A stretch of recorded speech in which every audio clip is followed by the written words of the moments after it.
Yeah, I'll sit. Congratulations on such a huge night. You know, like this is a huge moment in AEW. You know, we saw what happened. Does that put a huge target on your back in AEW? Maybe. You know, I don't worry about it. I'm actually. Was that a pun? No, it wasn't a pun. Was that like I mean, for real. Okay. No, not you. No. So I don't worry about it. You know, it was really interesting to me. Like one of the reasons why I'm here is not to see how good I am. I know I'm good, right? I think everybody knows I'm pretty good, and I'm not cocky about it, right? I've just been around the world. I've been in the ring with the best guys and all that kind of stuff. I want to see how good these guys are, because you can only see so much by watching them, right? I've watched Kenny Omega, and I think, man, like the last time I wrestled him had to have been 2007 or 2008 or something. It's like, man, he looks like he's gotten good. Is he? Is he as good as he looks? When I see Jungle Boy, when I see Darby Allin, when I see all of these people, and I think like, they're good. I wonder how good they are. And that sort of thing excites me. I'm excited by the idea of new and the idea of fresh, and I'm excited by the things that they built here. At what point did you know you were going to AEW? Was there a particular thing that you saw like on screen and you're like, I got to be a part of that? No, you know, honestly, it was an internal battle the whole time, because in my promo, what I said out there, none of that was promo. It was, I loved where I worked before, like I did, and I love the people I work with, you know. But there was never a moment that I was like, now I know. It's just, I kept seeing it, and I kept being like, God, like, so one of the things, and I don't know how many of you are married or have kids, but when you're married and you have kids, like, your life becomes like a little bit tame. I love it, but it's a little bit tame. I need one part of my life that's a little bit wild, right? That like, oh man, you see these guys doing these crazy things, and I'm like, oh my God, can I do that? You know what? Hell yes, I can. I don't care. Like I'm gonna go out there and I'm gonna show everybody here that what elite really looks like. Like this is what elite looks like. And I'm not, you know, Punk had come in and said like, oh, I want to help the young guys and all that kind of stuff. No, man, I'm going to kick their fucking heads in. Can I say that? Yeah, in this room you can. Okay, yeah. So, yeah. Daniel, you mentioned in interviews after WrestleMania. Daniel? Bryan, sorry. How dare you? I'm sorry. You mentioned in interviews after WrestleMania you felt disconnected walking out on that stage for that main event. Was that connection back tonight? Yeah, for sure. You know, it was interesting because I don't think it was the first time in my career, but for the first time in a really long time, Tony put me in a trailer. I was hiding in a trailer. And then so I had to go back to the trailer after, and then, you know, I talked to my wife and everything. And then I was sitting there and just kind of meditating after, and you can just feel it. Like so many times we just like bypass cool things. And I kept sitting there, and I don't know how many of you meditate, or it's woo bullshit, I know, but whatever. But just feeling like the sensation of it still resonated, right? And that's it's one of the very unique things about pro wrestling, is that you go out there and you feel like for the most part, most of my career, almost every time, I've gone out there and really felt something. And tonight, like it was a feeling that wouldn't stop. Until they came and got me out of the trailer, and then you disconnect from the meditation, and then you're just like, oh, where am I going? Oh, okay, yeah. So now I'm here. You've mentioned your wife a couple times. Is there any interest from Bree joining you here in AEW possibly, or no? So, I mean, that would be a very difficult. Like, it was hard for me to come here, right? Like, sure. Because I have so many ties within WWE. She's happy there. She has so many business connections there. So I don't know. AJ. with all the people in the crowd doing the yes chants, how do you feel about that, and how will you move on forward? I mean, it was awesome. Yeah. I don't know. We're gonna have to talk about like what I can do and what I cannot do, and so I don't know if that's. So one of the things that I do try to respect, because like I said, I appreciate the people I worked for before and respecting their intellectual property and that sort of thing, and so making sure that I don't contradict any of that, and I'd really. Like, the fans doing it is great, but I'm not sure if I'm going to do it. Brian, something I appreciate about you. Not that we're saying that is, I don't think that necessarily is their intellectual property. No. But if it were, No. Yeah, no. Something I appreciate about you is the fact that you kind of go against the grain in a lot of ways when it comes to like, you embrace like reading and you embrace like environmental stuff, and you kind of incorporate that, and you have incorporated that in your on-air persona and stuff like that. Going forward with AEW and stuff like that, is there something else that we can kind of expect from you that you bring from your life into this a little bit more, maybe, not that it wasn't authentic, but that more authentic for you being here and stuff? No, I mean, I just think, and I think this is a credit to Tony, I think everybody speaks more authentically here because you're allowed to be yourself more. And that's not a knock on the place that I worked before, but I think you see it in people, and you see everybody has. One of the things that I love about this is the artistic expression, and that's something that I've always loved about pro wrestling is that you can be what you want to be, or you can be who you are, and I think pretending to be a different person. That's acting. Taking yourself and taking it up a notch, you actually learn a lot about yourself. I've learned so much about myself because of pro wrestling, and because of, so when I first started, or when I was in high school actually, I couldn't even read a book report in front of a class. And now, through pro wrestling, I can sit here and talk with you guys, and I'm not really bothered about if I mess up or if I trip over my feet or if something happens, you know what I mean? And that's because of my experiences in this, from being myself. There's not a question anybody here could ask me that would make me nervous. Like, you could ask me about my sex life with my wife, and I'd just be like, well, I'm not going to answer that. Most of you married people with kids know how it is, you know what I mean? So, that sort of thing. Yeah. And pro wrestling has made me comfortable with that. Brian, CM Punk brought up wrestling at Wrigley Field. Now, because we have an awful football stadium here, Soldier Field, we can never have a WrestleMania here. How about Wrigley Field in the summer, you versus CM Punk headlining? Are you booking the buildings now? I didn't know Brian was booking the buildings. Wrigley Field, Punk, Brian. What would happen? If you'd like to take over booking the buildings, I can step aside. So I briefly took part in creative in WWE, and I will say this. I like just wrestling, right?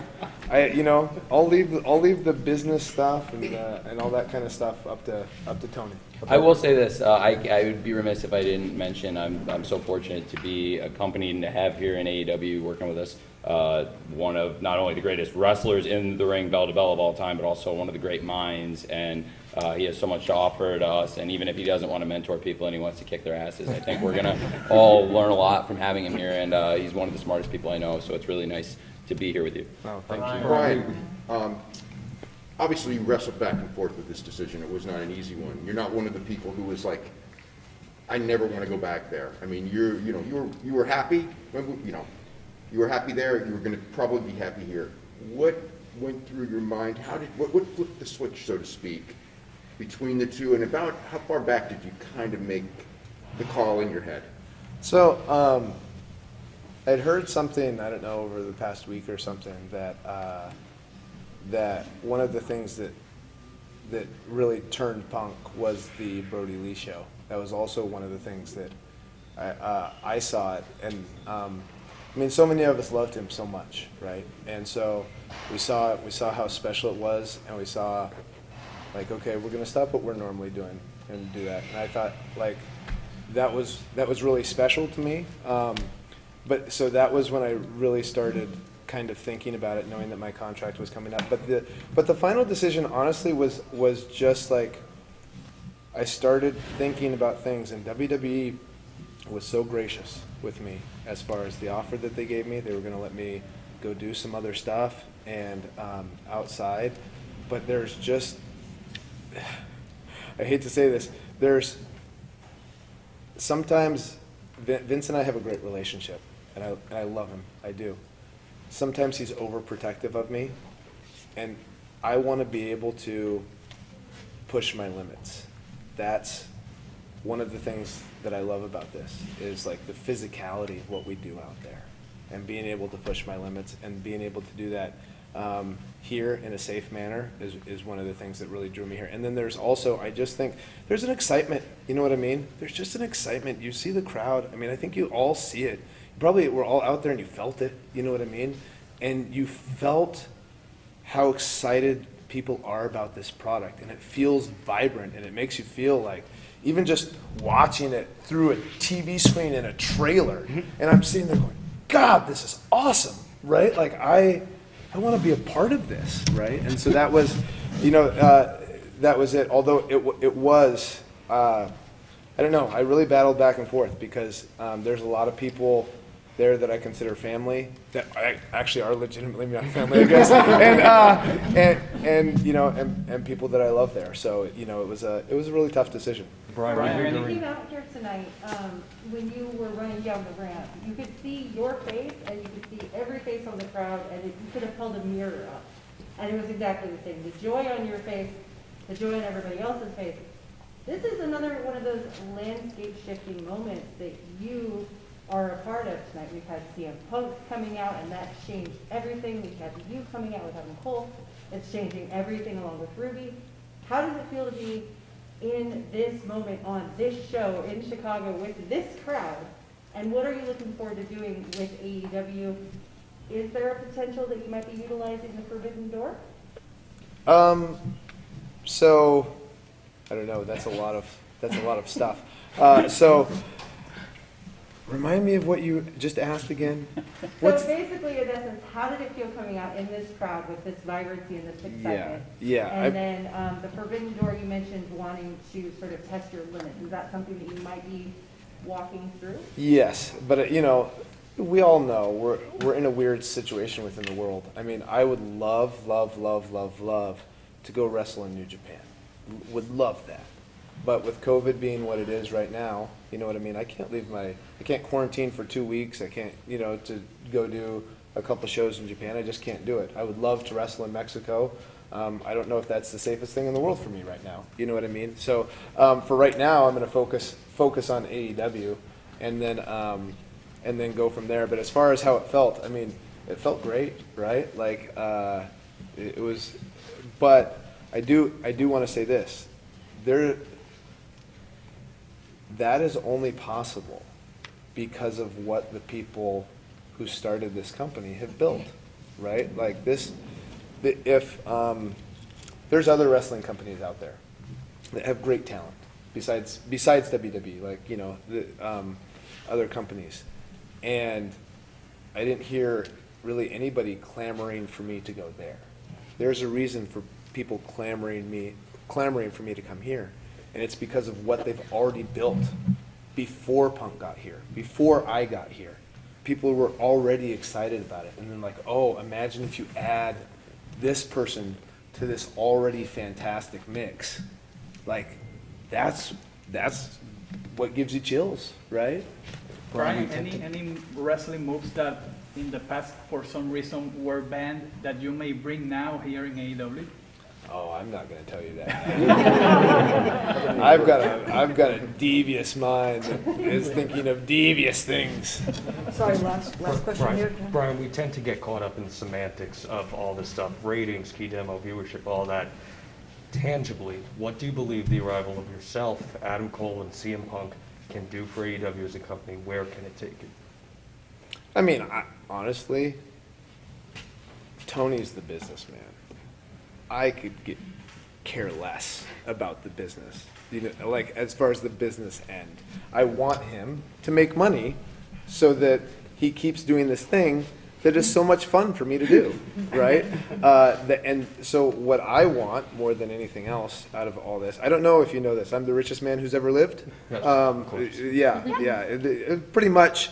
I grew up without much, so in comparison, I feel, as far as that kind of stuff, I just feel so blessed to be able to step into this position where you have a crowd that just loves this product. And you saw it tonight, every match, they're just invested, And so for me, it's not about like, oh, can we take it to this or can we take it to that? I would love to help Tony do that.